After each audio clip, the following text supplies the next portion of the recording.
Happy National Liberation Day. I want to personally thank Donald Trump for nationally liberating $6 trillion from the stock market in the past 2 days alone. Donald Trump is apparently unwittingly, intentionally or not, anti-capitalist right now, and for that I would like to thank him for what he's doing. There's a lot of fear in the market right now. I, for one, welcome Trump's accelerationism. They say that capitalism sells you the rope by which to hang it, but I never expected it to put the noose around its neck for free. Whether it's intentional or not, Trump is single-handedly weakening the institutions that control us and helping facilitate a multipolar world, and for that, I think that's a good thing. Secretary of State Marco Rubio corrects reporters questioning him by saying economies are not crashing, markets are crashing. I don't think it's fair to say economies are crashing. Markets are crashing because markets are based on the stock value of companies who today are embedded in modes of production that are bad for the United States. I actually agree with his statement up until the point where he says bad for the United States. Because it's true, the stock market is tied to the stock value of companies that are embedded in a mode of production.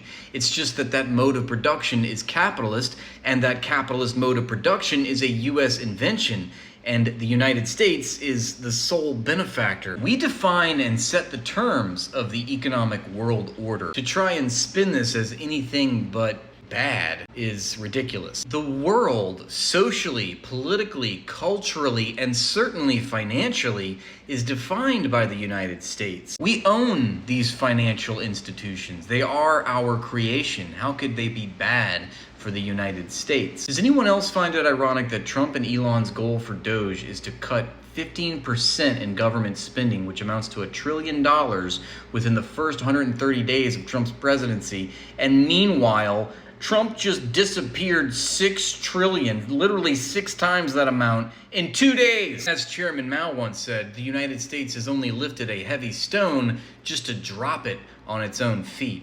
Tariff! Oh my God, you win. Here, take all of our money. America is great again. Masterful gambit, sir. We are not worthy.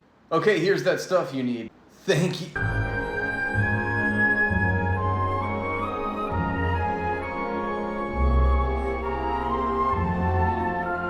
Tariff! Okay, fine, American government. Here is the money that I now need to pay for the tax on the foreign inputs that I need to produce my commodities. America is great again. Well, looks like we'll have to raise our prices to cover our overhead. Hey, those domestic companies that use foreign inputs now have to raise their prices.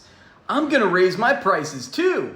Why? Because I fucking can. Why are these eggs $20 a carton? Hey, would you like to join our economic bloc? We won't debt trap or bomb you. Wow, you know what? That sounds great. This just in, white girls are now driving Uber in what has now become an epidemic of recession indicators. Scott Bessent, Treasury Secretary, thank you for joining me. Trump's tariffs have liquidated $6 trillion from the market. Was this always part of the plan? Look, markets are organic animals with a mind of their own. We don't know what's gonna happen. Trump calls this short-term pain. How long are Americans expected to hang tough? I'm sorry, did you say the R word? The R word? I don't think so. Look, there doesn't need to be a recession, okay? I don't know why you mentioned recession. There's no need to even think about the recession. A week, a month, a year? Who knows? Didn't you factor this into your formula? Formula? Look, there's always disruptions in the market, okay? It was the largest 2-day rout since COVID 2020. It's an adjustment process, okay? It's a little choppy. It's a little choppy. We're making America great again. What's your advice to the 160 million Americans who are looking at their retirement savings disappearing overnight? Don't look at it. Just don't look at it. Stop noticing.